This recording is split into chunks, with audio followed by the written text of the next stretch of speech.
Pelo sinal da Santa Cruz, livrai-nos Deus, nosso Senhor, dos nossos inimigos. Em nome do Pai, do Filho e do Espírito Santo. Amém. Ave Maria, cheia de graça, o Senhor é convosco. Bendita sois vós entre as mulheres e bendito é o fruto do vosso ventre, Jesus. Santa Maria, Mãe de Deus, rogai por nós, pecadores, agora e na hora de nossa morte. Amém. São João Evangelista, rogai por nós. Em nome do Pai, do Filho e do Espírito Santo. Amém. Meus irmãos, sejam muito bem-vindos a mais uma aula da nossa formação sobre liturgia. Hoje nós iniciaremos a terceira aula. As primeiras aulas trataram do tema sobre a relação entre a origem das civilizações e a necessidade da religião como fundamento dessas civilizações. E a segunda aula nós tratamos sobre o culto judaico e o culto cristão. O meu nome é Adelino, para os que não me conhecem. Eu sou um membro do Instituto São João Evangelista, que é uma associação de fiéis leigos voltada à difusão do ensino clássico católico e do magistério e da tradição bimilenar da Igreja.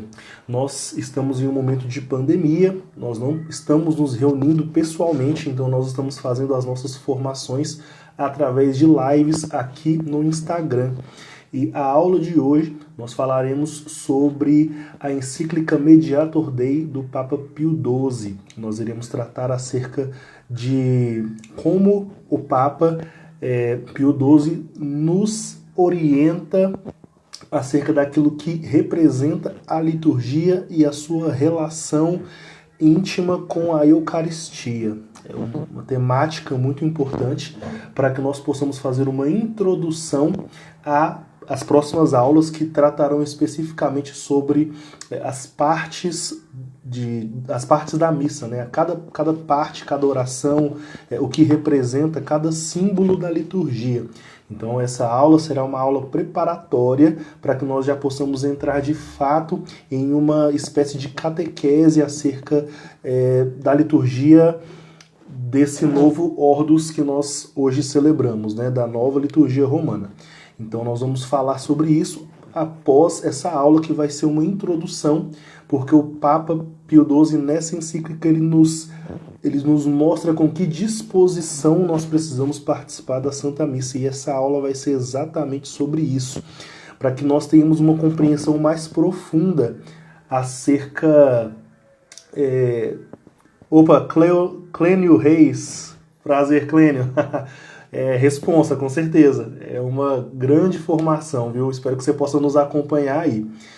E o Papa vai nos dizer, como eu estava falando, sobre qual é o sentido da liturgia e da Eucaristia e como nós podemos tirar melhor proveito dessa realidade da fé, que é o pilar central e é a razão de ser da própria Igreja. Então, fazendo uma retomada acerca daquilo que nós já vimos na primeira e na segunda aula, é importante fazer esse retrospecto para que a gente consiga também entrar já nessa terceira aula de forma mais proveitosa. Na primeira aula, nós falamos sobre exatamente o porquê o homem é um ser religioso. Falamos que ele é um ser religioso porque ele é criatura saída das mãos de Deus. E como criatura saída das mãos de Deus, ele tende a querer buscar aquilo que é eterno, aquilo que é verdadeiro e aquilo que é sumamente bom. E esse ser é o próprio Deus. Então, em todas as civilizações, nós conhecemos resquícios e, mais do que resquícios, nós conhecemos, de fato, fundamentos que solidificaram o próprio surgimento das civilizações. As religiões representaram isso. Elas representaram o próprio solo, o próprio terreno, a partir do qual as civilizações foram construídas. Por quê? Porque o homem tem um desejo profundo de conhecer a verdade e de dar sentido à sua vida. E como ele faz isso? Através da busca de uma resposta religiosa. Então nós também falamos que Deus é apreensível, né? Nós podemos apreender a existência de Deus através do uso da luz da razão natural e através da própria revelação que Deus faz de si. Então, esses dois mecanismos são as formas com as quais Deus permite que ele seja conhecido. E o homem, através do uso da sua razão natural, consegue acessar a Deus em decorrência da sua condição de criatura dialogal. Ele pode não somente conhecer a Deus, mas ele pode se relacionar com Deus. E o próprio Deus, através da revelação que ele faz de si, permite com que o homem o conheça. Primeiramente através das coisas criadas, através da natureza e através da sua revelação. E Deus fez uma revelação de si, num primeiro momento ao povo de Israel. E nós falamos exatamente na segunda aula sobre essa revelação que Deus fez de si e a aliança que Deus fez com o povo de Israel, que posteriormente seria uma aliança feita com toda a humanidade, com todas as nações, com todos os povos. Nessa segunda aula, que foi uma aula muito interessante, muito bacana, nós falamos exatamente sobre como Deus, ao escolher Israel para ser o portador desta primeira aliança, utilizou-se de vários símbolos, de vários sinais que fizeram com que... Só deixa eu dar uma olhadinha aqui. Vários sinais que fizeram com que essa primeira aliança representasse uma prefiguração da aliança que ele faria com toda a humanidade. E essa primeira aliança feita com Israel, ele faz, num primeiro momento, nós temos ali o símbolo do sacrifício desde o primeiro momento presente nessa aliança que Deus faz com o povo de Israel. E eu finalizei a primeira aula falando exatamente sobre o papel do culto e o papel do sacrifício nas diversas religiões e nas diversas civilizações. E iniciei a segunda aula falando exatamente que esse culto e esse sacrifício a Deus na história de Israel ocupou um lugar central. E esse lugar central foi transportado também para a nova aliança. Na nova aliança feita em Jesus Cristo, o papel do culto e o papel do sacrifício possuem um lugar central, porque é justamente essa aliança com Deus que, feita em Jesus Cristo, nos abriu as portas do céu. Num primeiro momento, nessa segunda aula, eu falei sobre como o primeiro sacrifício que nós temos relatado nas Escrituras é justamente quando Caim e Abel ofereceram a Deus as suas oferendas. E Caim ofereceu as primícias da terra e Abel ofereceu a gordura dos seus animais. E esse sacrifício foi o que agradou a Deus.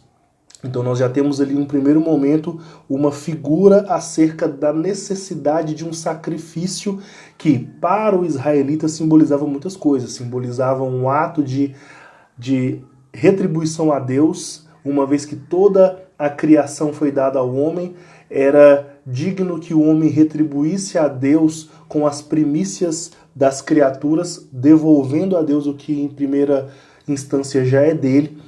E, num segundo sentido, o sacrifício animal, e ele já tem essa característica desde o princípio, é o reconhecimento de que, pelos pecados que o homem comete, ou seja, pela queda do homem, a ele era devida a morte, a ele era devida o sacrifício da sua própria vida como paga por essa infidelidade, por esse pecado a Deus. Mas o homem oferecendo um animal no lugar é como se ele oferecesse esse animal em seu resgate. Ainda que o sacrifício de um animal não pudesse pagar a dívida que o homem tem para com Deus, esse era um dos sentidos. E no decorrer da história, nós temos ali, já nas Escrituras, dois relatos interessantes, dois sacrifícios interessantes que vão ser esses símbolos da nova aliança, né? Nós temos ali Melquisedeque no Gênesis 14, e ele aparece ali em 3 versículos apenas. E Melquisedeque é muito interessante a sua história, pois nesses 3 versículos, apesar de serem pequenos, eles são carregados de muito significado, porque Melquisedeque ele era um rei e sacerdote, o que era uma situação um tanto quanto inusitada naquele momento da história. Não era uma combinação comum ter um rei e sacerdote ao mesmo tempo. E Melquisedeque ele era rei de Salém, que seria a futura, que é a cidade da paz, né? E Melquisedeque era o rei da cidade de Salém, essa cidade da paz, que futuramente fundaria a Jerusalém. E nós teríamos ali Jesus como o príncipe de Jerusalém, o príncipe da paz. Então, Melquisedeque era rei de Salém. E além disso, Melquisedeque ofereceu um sacrifício incruento de pão e vinho, o que também era inusitado, dado aquele momento em que eles estavam. Um sacrifício incruento que o próprio Cristo realizaria ali na instituição da Eucaristia, na Santa Ceia. Então nós temos Melquisedeque como uma prefiguração desse rei, desse príncipe da paz, dessa futura cidade de Jerusalém. E num segundo momento nós temos ali o sacrifício de Isaac, né? O sacrifício que Abraão realizaria a pedido de Deus. E o relato de Abraão e Isaac é igualmente interessante ao de Melquisedeque, porque Abraão foi chamado à cidade de Salém, né? A essa cidade do rei Melquisedeque, essa futura Jerusalém. Deus disse para que Abraão fosse à cidade de Moriá. E Moriá, nas Escrituras, nós temos ali em 2 Crônicas 3, versículo 1, nós temos o relato de que a cadeia de montanhas de Moriá seria o lugar da futura construção do Templo de Jerusalém. Olha que interessante. Então Deus chama Abraão a Moriá, ao lugar da futura construção do Templo de Jerusalém, a Jerusalém do rei Melquisedeque. Né? Então as coisas vão começando a se ligar. E ele, chamado a esse lugar para fazer o sacrifício de Isaac, faz com que Isaac carregue nos ombros o lenho para o seu sacrifício. E Isaac era um filho único desse pai muito amoroso que esperava, que ansiava por esse filho, que Isaac é o filho da promessa, né? E Abraão, então, é levado por Deus a sacrificar o seu próprio filho como demonstração de fidelidade a Deus. Então, Abraão vai com Isaac, faz essa trajetória, e Isaac sobe a cadeia de montanhas de Moriá para o seu sacrifício. E é interessante notar que o Calvário faz parte, é uma região montanhosa e faz parte dessa cadeia de montanhas de Moriá. Então, o mesmo lugar onde seria realizado o sacrifício de Isaac foi o mesmo local onde Cristo carregou também nos seus ombros o lenho do seu madeiro e futuramente realizaria o seu sacrifício.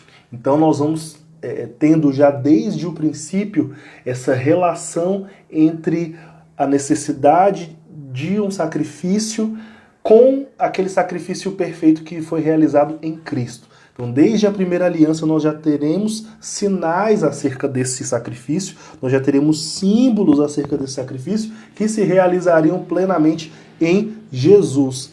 E, dado a continuidade na história, nós temos o maior sacrifício realizado pelos judeus e que foi o que deu origem a uma instituição perpétua que Deus disse que os israelitas teriam que celebrar, que é a Páscoa. A Páscoa foi a libertação dos judeus da escravidão do Egito. E na Páscoa, Deus ordenou para que os israelitas comessem de um sacrifício de um cordeiro sem mancha, um cordeiro sem mácula, um cordeiro que não tivesse os seus ossos quebrados, e eles deveriam comer desse cordeiro com os pães ázimos, com os pães sem fermento. E, além do sacrifício desse cordeiro, eles deveriam pegar o seu sangue, aspergir nas portas para que aquele sangue pudesse libertá-los do anjo da morte que iria aniquilar os primogênitos do Egito. Então Deus, já num primeiro momento, já com esse símbolo que representaria a libertação de toda a humanidade da escravidão do pecado, Deus dá essa mesma ordem ao antigo Israel, que eles oferecessem o cordeiro no lugar do seu primogênito, para que os israelitas não tivessem os seus primogênitos mortos pelo anjo exterminador, eles deveriam sacrificar desse cordeiro e deveriam comer desse cordeiro, deveriam ratificar essa aliança com Deus através do consumo da carne desse cordeiro, além da aspersão do seu sangue sobre as portas para que os seus primogênitos não morressem. E isso representa exatamente, não somente para Jesus, um símbolo de uma aliança feita lá atrás com o antigo Jerusalém, mas é a própria missão de Cristo. Afinal de contas, Cristo nasceu como judeu e ele celebrou durante muitos anos essa Páscoa, né, como uma prefiguração do próprio sacrifício que ele realizaria. E em Cristo nós temos essa aspersão do sangue sobre nós e essa entrega de si próprio como a verdadeira vítima, como o verdadeiro cordeiro, não mais um cordeiro que substituiria o cordeiro que os antigos israelitas consumiam, mas ele seria o novo cordeiro através do qual a carne e o sangue consumida por nós seria o nosso penhor de salvação. Então o cordeiro, como eu falei na aula passada, é ele que se encaixa no padrão bíblico dessa aliança que Deus faz com a humanidade. Por isso que Jesus é relatado no livro do Apocalipse como o cordeiro em pelo menos 40 vezes, né? Jesus é citado como cordeiro pelo menos umas 40 vezes ali no livro do Apocalipse. Ele é citado como leão também da tribo de Judá, mas em um número de vezes muito menor. Então é muito curioso nós vermos que a figura do cordeiro, do qual nós devemos comer da carne para a nossa salvação, ela é muito presente para os israelitas. Então os israelitas eles não acreditaram que Jesus era o Messias, que Jesus era o prometido que eles aguardavam. Mas foi necessário que os israelitas negassem a Jesus, como está nas cartas de São Paulo, né, aos romanos, na carta de São Paulo aos romanos, era necessário que os israelitas primeiro negassem a Jesus para que as outras nações pudessem entrar na fé. Mas no final de tudo, os israelitas reconhecerão Jesus como o Messias. Isso é uma promessa que São Paulo ali escreve quando está redigindo sua carta aos romanos. É uma coisa muito interessante também. Então, percebam que desde um primeiro momento, Deus usa de uma pedagogia divina para com a humanidade, mostrando à humanidade que o culto de um sacrifício é o necessário para ratificar uma aliança consigo. Deus, desde o princípio de tudo, e em outras civilizações, como nós colocamos aqui, onde existem também sacrifícios rituais, Deus já mostra que é o sacrifício, é um culto sacrificial, aquele que ratifica a nossa aliança com Ele. Eu falei também na segunda aula, apenas para concluir, para nós já entrarmos na encíclica Mediator Dei, do Papa Pio XII, falei sobre qual que foi o mecanismo, se é que nós podemos falar assim, né? Qual que é o mecanismo que faz com que o sacrifício de Cristo fosse necessário para garantir a nossa salvação. E como eu relatei, né? Desde a queda dos nossos primeiros pais, desde o pecado, onde nós herdamos uma herança de Adão, né? Nós somos filhos de Adão, nós carregamos essa herança adâmica e essa inclinação ao pecado, essa inclinação à infidelidade a Deus, em decorrência justamente dessa queda, era necessário que, naquele momento, uma vez que nós perdemos a nossa aliança com Deus, a nossa amizade original, era necessário que nós, diante de um Deus que é infinitamente bom, diante de um Deus que é infinitamente perfeito, que está infinitamente acima das suas criaturas e que foi infinitamente ofendido com o nosso pecado, é necessário que de alguma forma nós resgatássemos essa amizade original e que de certa forma nós pagássemos por esse pecado cometido. Mas Deus é infinito E como nós que somos finitos e somos limitados poderíamos pagar uma dívida, saldar uma dívida tão alta? A pedagogia divina nos mostrou que o sacrifício de bois, o sacrifício de cordeiros, o sacrifício de animais, ele não era o suficiente para pagar a dívida de sangue que temos para com Deus. O nosso pecado ofende a Deus de forma infinita e todos os nossos sacrifícios são finitos. Ainda que oferecêssemos a nossa própria vida em expiação por esses pecados, ainda assim, por sermos criaturas e por sermos finitos, nós não conseguiríamos saldar uma dívida infinita. Então, que ser nós poderíamos oferecer ao próprio Deus para que a dívida que nós temos para com Deus fosse saldada? Não existe um ser à altura de Deus que pague por essa dívida que nós temos, a não ser o próprio Deus. Então, o mecanismo da encarnação, ele está diretamente ligado à nossa redenção. Porque se nós ofendemos a um Deus que é infinito, somente um sacrifício infinito poderia pagar o nosso débito.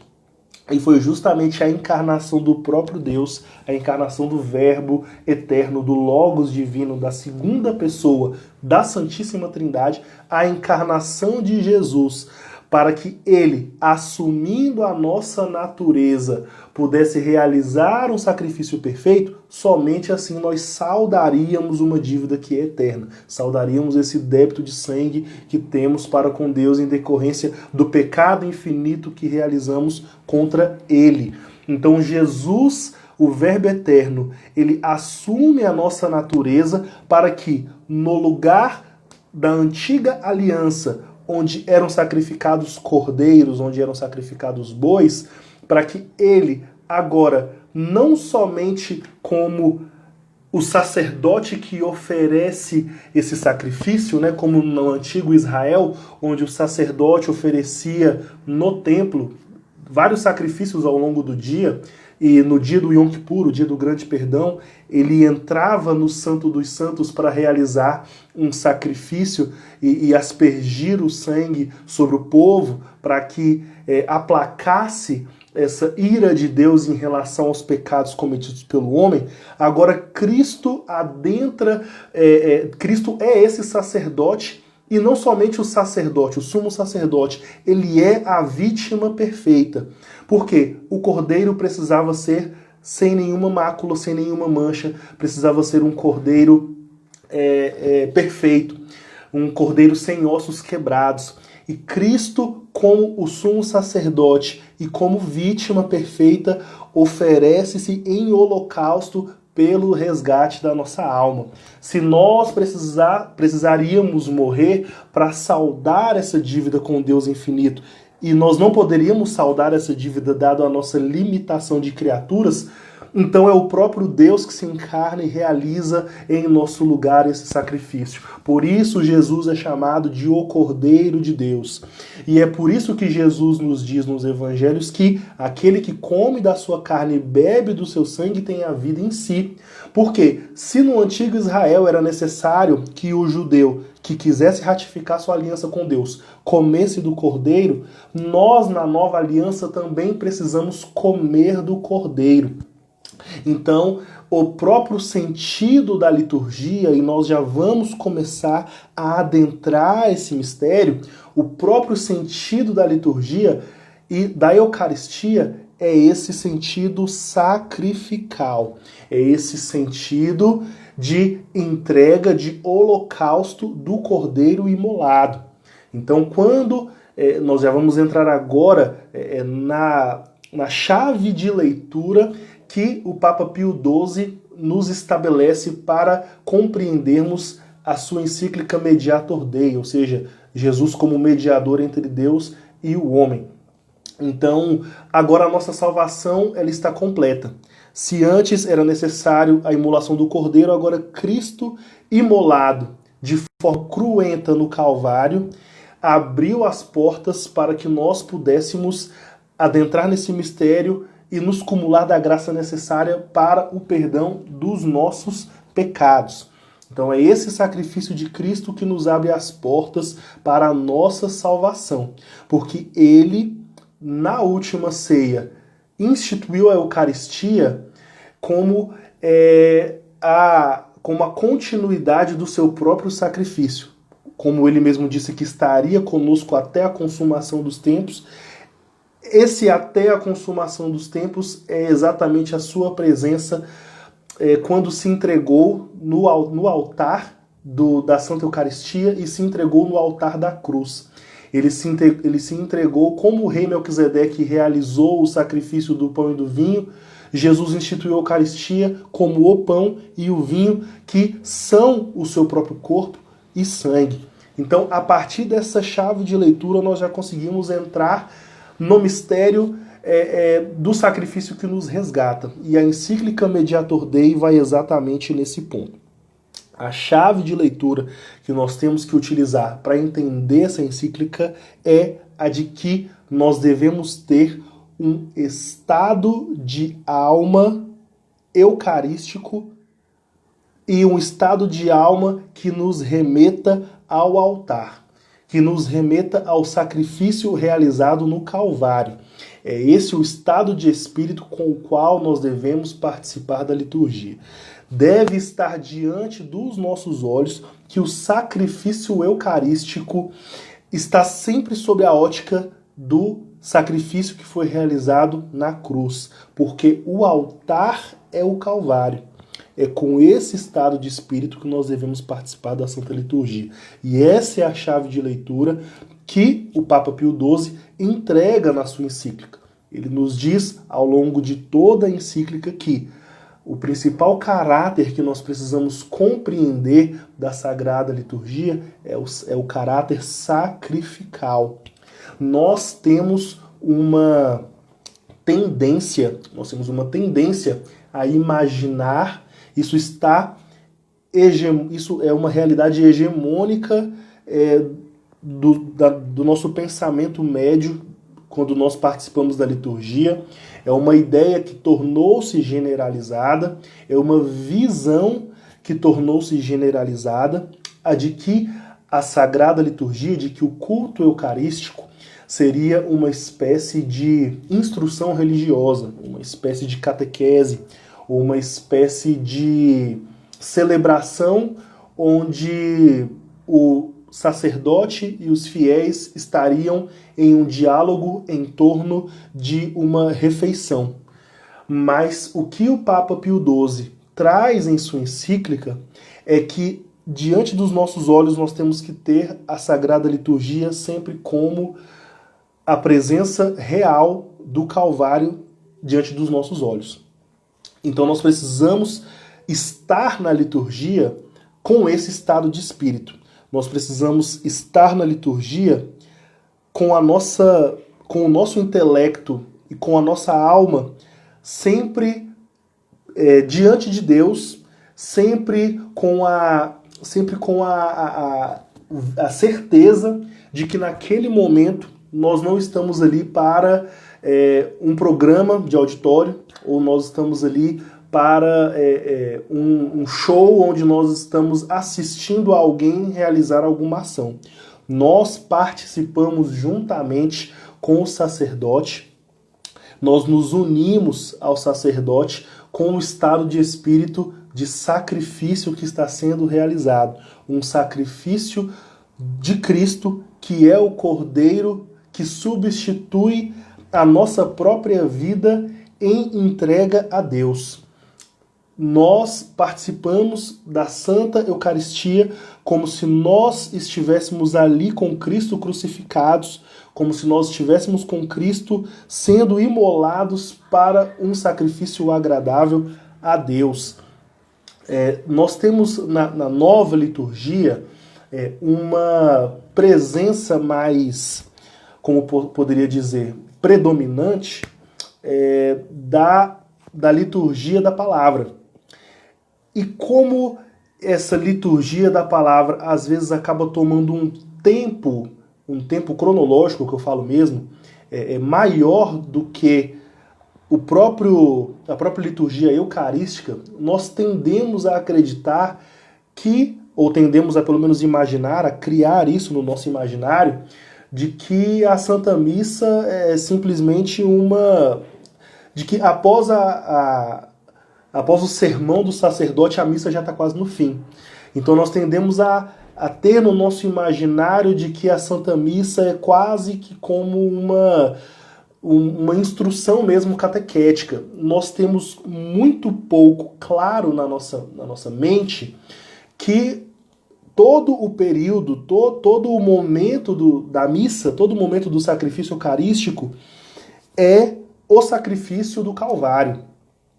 Nós não conseguimos adentrar muitas vezes no mistério e conseguir abstrair e conseguir cumular-nos das graças que são dispensadas através desse mistério, justamente porque nós não conseguimos adentrar na sua profundidade, nós ficamos muitas vezes na superficialidade. E o que o Papa Pio XII vem justamente nos dizer na sua encíclica é que todo o momento da missa nós estamos subordinados a uma ação, nós estamos subordinados a uma ação que é realizada, que é a ação do sacrifício. Uma parte muito relevante aqui da encíclica, ela toda é muito relevante, mas que eu gostaria de frisar, e eu vou ler aqui para vocês, que é a seguinte: é bem verdade que isso é o ponto 74 da encíclica. E o Papa vai dizer o seguinte: é bem verdade que Jesus Cristo é sacerdote, mas não para si mesmo, e sim para nós, apresentando ao Eterno Pai os votos e sentimentos religiosos de todo o gênero humano. Jesus é vítima, mas por nós, substituindo-se ao homem pecador. Ora, o dito do apóstolo: alimentai em vós mesmos sentimentos que existiram em Jesus Cristo, exige de todos os cristãos que reproduzam em si, enquanto está em poder do homem, o mesmo estado de alma que tinha o divino Redentor quando fazia o sacrifício de si mesmo. A humilde submissão do Espírito, isto é, a adoração, a honra, o louvor e a ação de graças à majestade suprema de Deus. Requer, além disso, que reproduzam em si mesmos as condições da vítima, a abnegação de si, conforme os preceitos do Evangelho, o voluntário e espontâneo exercício da penitência, a dor e a expiação dos próprios pecados. Exige, em uma palavra, a nossa morte mística na cruz com Cristo, de modo que possamos dizer com Paulo: estou crucificado com Cristo na cruz. Esse ponto 74 de toda a encíclica, para mim, ele é o ponto alto da encíclica. Fica ali mais ou menos na metade da encíclica, mas para mim é o ponto alto, porque essa é a chave de leitura que o Papa vai dar para toda a encíclica. O estado de alma com o qual nós devemos participar da Santa Liturgia, e é disso que eu tenho tentado frisar ao longo dessas últimas 3 aulas, aliás, as primeiras 3 aulas, é justamente isso, que a nossa aliança com Deus, a nossa possibilidade de salvação, ela foi nos dada através de um sacrifício. E Deus utilizou-se desse artifício, Deus utilizou-se desta pedagogia justamente para nos ensinar que é o caráter sacrificial que nos garante a aliança com Ele. E esse caráter sacrificial deve estar sempre diante dos nossos olhos. Não importa se nós participemos da missa nova ou da missa tridentina, que às vezes nos permite, dada a sua atmosfera de um silêncio mais reverente, de uma musicalidade que eleva a nossa alma a Deus, nos permite adentrar de uma forma mais fácil, poderia colocar nesses termos, de uma forma mais fácil nesse mistério. Às vezes a nossa nova liturgia não nos impossibilita, mas nos dificulta um pouco adentrar esse mistério, dada a musicalidade, dada até a própria atmosfera de às vezes um pouco de atordoamento, de barulho, etc. Mas nós devemos ter sempre diante dos nossos olhos que a pedagogia que Deus utilizou para nos salvar desde o primeiro princípio, desde da primeira aliança que Deus fez com Israel, é justamente o caráter sacrificial. E esse caráter sacrificial, ele dá sentido não somente à liturgia, mas ele dá sentido até à nossa própria vida. Porque a nossa vida deve ser um ato de sacrifício, de louvor e ação de graças a Deus. A nossa própria vida deve representar um ato litúrgico através do qual nós nos sacrificamos, tendo em vista a assunção dos nossos pecados. Quando nós assumimos a nossa natureza de herdeiros do pecado de Adão, nós também devemos ter para com a nossa vida uma atitude litúrgica, uma atitude eucarística. Nós devemos ter para com a nossa vida essa presença constante sob o olhar de Deus, através do qual nós fazemos um sacrifício de nós mesmos, tendo em vista a união com o sacrifício realizado por Cristo.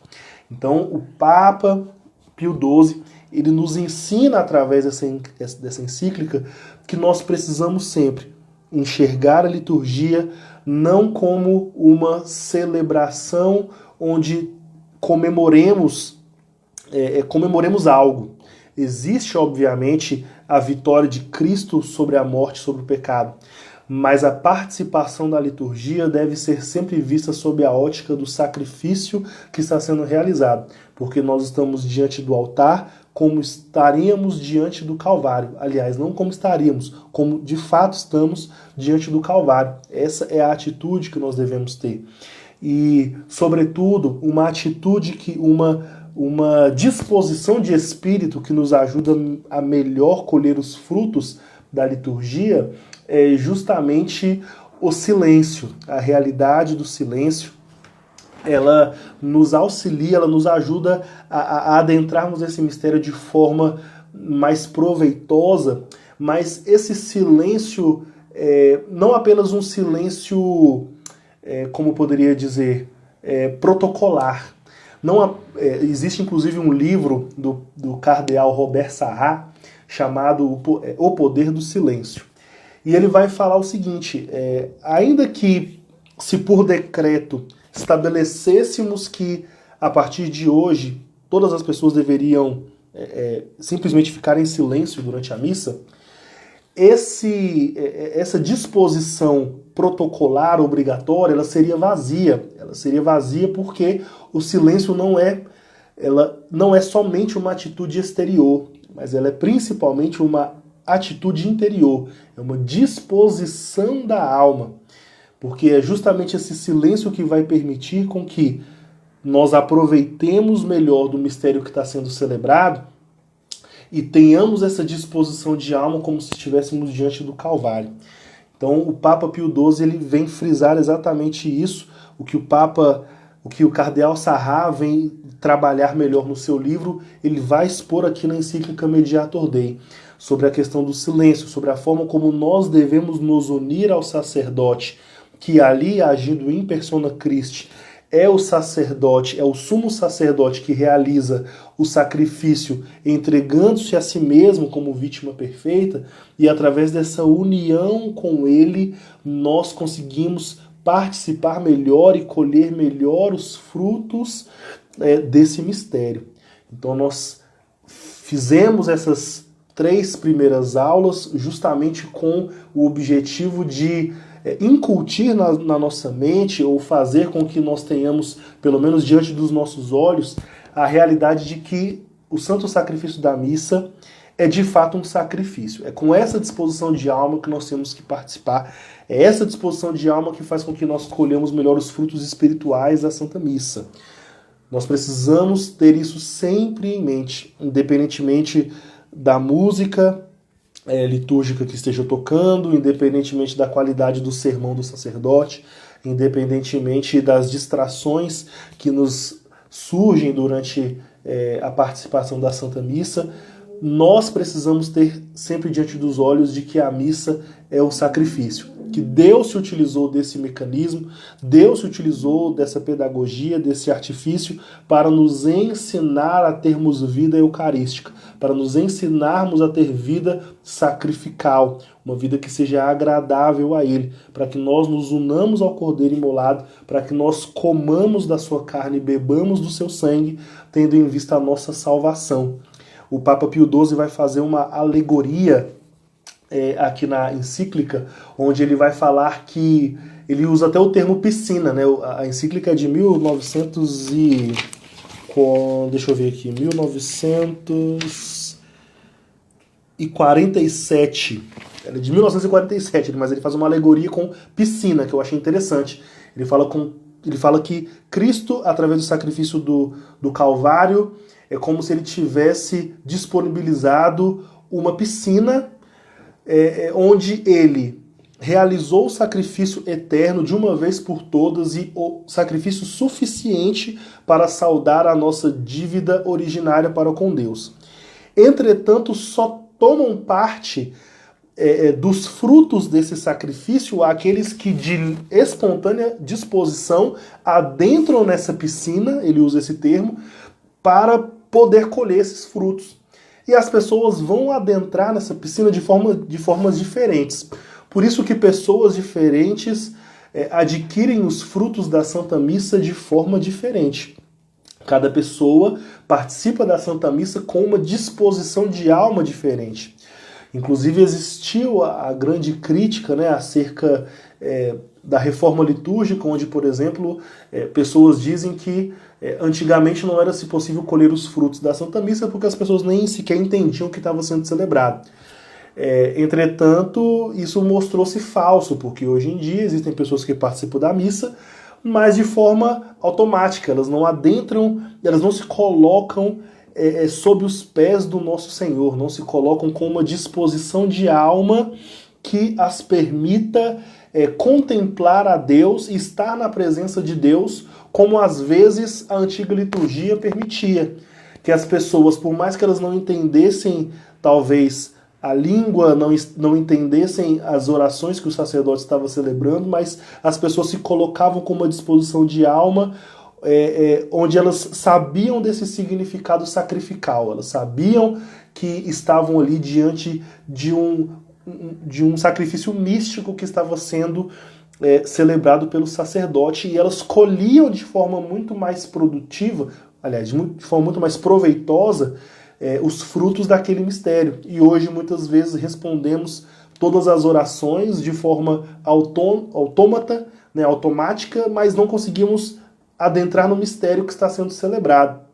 Então, nós precisamos aprender a entrar nessa piscina, como o Papa Pio XII vai nos dizer, e colher melhor esses frutos, mas sempre tendo em mente que, apesar da divisão entre liturgia da palavra, liturgia eucarística, apesar dessa aparente separação da missa, onde parecemos que estamos participando ali de dois atos diferentes, mas não, a liturgia eucarística, ela é um ato só, ela é uma ação sacrificial, onde Cristo, sumo sacerdote, entrega-se a si mesmo, entrega a vítima perfeita em holocausto a Deus, e onde nós participamos e colhemos desses frutos, comendo da carne do Cordeiro, ratificando a nossa aliança através do ato de comer do Cordeiro, através do ato da nossa comunhão com o Cordeiro.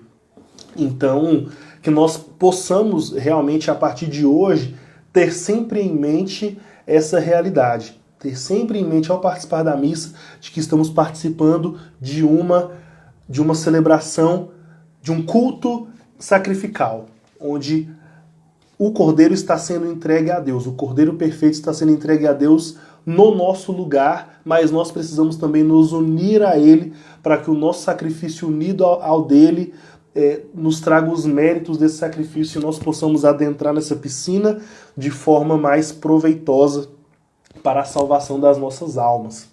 A partir da próxima aula, nós já vamos falar sobre as partes da liturgia, vamos começar com a liturgia da palavra, vamos também pincelar um pouco sobre a música litúrgica, sobre esses elementos que compõem a liturgia, que apesar de serem acessórios, eles são os elementos que nos permitem esse estado de alma, com essa disposição de alma mais proveitosa para colhermos os frutos, como o silêncio reverente, como a arquitetura da igreja, como os aspectos estéticos da igreja, o incenso, como esses aspectos sensitivos nos ajudam a adentrar melhor no mistério. Esses elementos estéticos nos ajudam a adentrar melhor no mistério.